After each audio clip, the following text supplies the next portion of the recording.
next thing I knew, I ended up in the exact reality that I envisioned myself in. It's like if you're the type of person that hates your job right now, like you literally loathe the idea that you have to wake up and then get up and go drive to your job, and then you get to a point where you start to fantasize about leaving, and you start to envision yourself in a different situation, in a different world basically, where you work at a job that you actually really like, that pays you fairly. But you know what?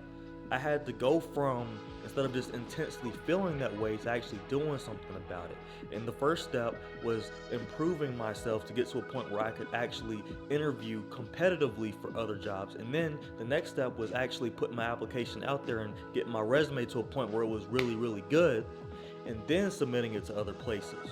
And then you know what? Next thing I knew, I ended up in the exact reality that I envisioned myself in. So it's no different with any goal that you have. So if you have a goal, any financial goal at all, if you want to save your first $1,000, if you want to make your first $10,000 in 1 month, if you just don't want to be struggling anymore with money, if you don't want to be living paycheck to paycheck, these are the steps you have to start off with, and these are by far the most important, because there is no third step, which you could argue is most important, but there is no third step without the first two.